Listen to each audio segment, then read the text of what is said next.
চিন্তা করে দেখুন তো, কোনো ভিসার ঝামেলা ছাড়াই আপনি পৃথিবীর ১৯২টি দেশে যখন খুশি তখন চলে যেতে পারছেন। কোনো অ্যাম্বাসির লাইনে দাঁড়াতে হবে না, কোনো কাগজপত্রের জটিলতা নেই। শুনতে স্বপ্নের মতো মনে হলেও একটি দেশের নাগরিকদের জন্য এটাই বাস্তব। মে মাসের আন্তর্জাতিক জরিপে বিশ্বের সবচেয়ে শক্তিশালী পাসপোর্টের তালিকা প্রকাশ করেছে দ্য হেনলি অ্যান্ড পার্টনার্স।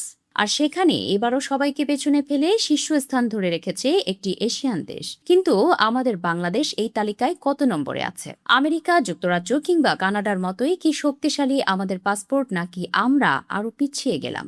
যুক্তরাজ্য ভিত্তিক প্রতিষ্ঠান দ্য হেনলি অ্যান্ড পার্টনার্স আন্তর্জাতিক বিমান পরিবহন সংস্থা বা আইএটি এর তথ্যের ওপর ভিত্তি করে বিশ্বের ১৯৯টি দেশ এবং ২২৭টি ভ্রমণ গন্তব্য বিবেচনা করে এই সূচক তৈরি করেছেন।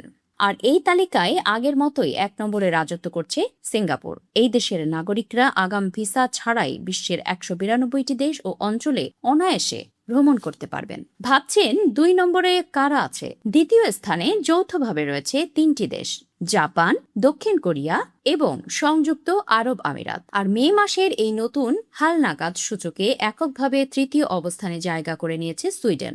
ইউরোপের পরাশক্তি যেমন Belgium, Denmark, France, Germany, Italy ও স্পেনের মতো এক ঝাঁক দেশ রয়েছে তালিকার চতুর্থ অবস্থানে। তবে অবাক করার মতো বিষয় হলো, বিশ্ব রাজনীতি কাঁপানো দেশ যুক্তরাজ্য রয়েছে ষষ্ঠ অবস্থানে এবং পরাশক্তি যুক্তরাষ্ট্র বা আমেরিকা রয়েছে তালিকার ১০ম স্থানে। অর্থাৎ পাসপোর্টের পাওয়ারের দিক থেকে আমেরিকার চেয়েও অনেক এগিয়ে আছে সিঙ্গাপুর বা জাপানের মতো দেশগুলো। এবার আসা যাক আমাদের বাংলাদেশের কথায়। কেমন হলো বাংলাদেশের পাসপোর্টের অবস্থান? দুঃখজনক হলেও সত্যি, শক্তিশালী পাসপোর্টের এই নতুন সূচকে বাংলাদেশ আগের চেয়ে এক ধাপ পিছিয়ে গেছে। আগের সূচকে বাংলাদেশের অবস্থান যেখানে ছিল ৯৫তম, মে মাসের এই নতুন তালিকায় বাংলাদেশ নেমে গেছে ৯৬তম স্থানে। বর্তমানে বাংলাদেশের পাসপোর্টধারীরা মাত্র ৩৬টি দেশ ও অঞ্চলে আগাম ভিসা ছাড়া বা অন অ্যারাইভাল ভিসায় ভ্রমণ করতে পারেন। আর আপনি কি জানেন এই তালিকার সবচেয়ে নিচে অর্থাৎ ১০৩তম স্থানে কোন দেশ রয়েছে? সেটি হলো আফগানিস্তান, যা বর্তমানে বিশ্বের সবচেয়ে দুর্বল পাসপোর্ট।